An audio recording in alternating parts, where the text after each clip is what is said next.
सभी को। ओम श्री गुरुवे नमः, ओम श्री गणेशाय नमः, ओम श्री राधा कृष्णाभ्यम नमः। ये राधा कृष्णाभ्यम ये मंत्र है, ये कृष्ण जी और राधा जी का भागवत का मूल मंत्र है। इसे पढ़ने से सारे दुखों का नाश होता है। ये भागवत के पृष्ठ पर लिखा हुआ है, जहाँ से अध्याय शुरू होता है उसी पर पहली बार लिखा होता है ओम श्री राधा कृष्णाभ्यम नमः। तो ये मूल मंत्र है। और वैसे हर एक पृष्ठ पर ओम नमो भगवते वासुदेवाय लिखा है, हर एक पृष्ठ पर भागवत के पर।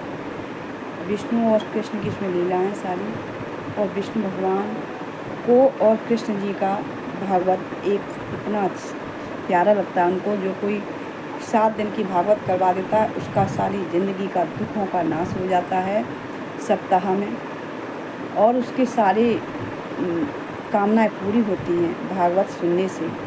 नरक में नहीं जाना पड़ता उसको। कहते हैं भागवत एक ऐसी चीज़ है कि भागवत वैसे जल्दी कोई करा नहीं पाता है, और जो करा लेता है उसके बड़े भाग्य हैं।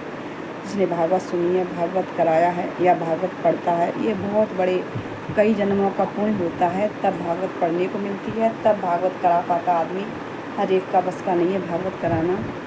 और अगर भागवत कोई एक पल सुन भी ले तो उसका तब भी कल्याण होता है। एक कहते हैं कि अगर किसी को टाइम नहीं है तो एक पल में भी उसका उद्धार, जो मन से सुन ले और उसे विश्वास हो कि मैं भागवत सुनी मेरा कल्याण हो गया, तो उसका 100% कल्याण हो जाता है।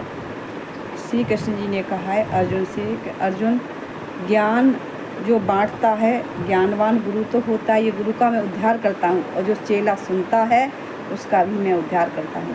क्योंकि चेला और गुरु, जो गुरु ने शिक्षा दी है बताता है गुरु, उसका तो अच्छा होता ही है, और चेला सुनता है उसके भी विघ्न बाधा दूर कर देता हूँ, सारे जगत में पूजनीय हो जाता है। इस तरह से उसे बना देता हूँ। और हकीकत में अर्जुन ने, जो अर्जुन के साथ जितने लोग जुड़े थे महाभारत में आपने देखा होगा, सभी का उद्धार किया, सभी को कृष्ण जी ने अपना लिया, और वहाँ मथुरा के लोगों को द्वारका में जाके बसा दिया। कृष्ण की लीला अलग है, उनकी विचित्र लीला को कोई गिन नहीं पाएगा, करोड़ों जन्म ले ले तो भी।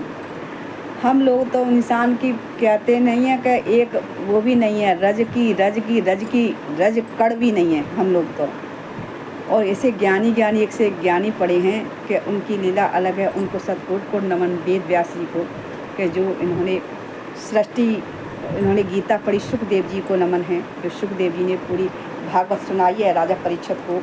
तो ये सब चीज़ें बड़े महान हैं, ये बड़े भगवान के अवतार हैं। सब ऐसी लीलाएं उन्हीं के मुँह से सुनने को अच्छी मिलती हैं। राधे राधे। सब्सक्राइब करें, लाइक करें, फॉलो करें, कमेंट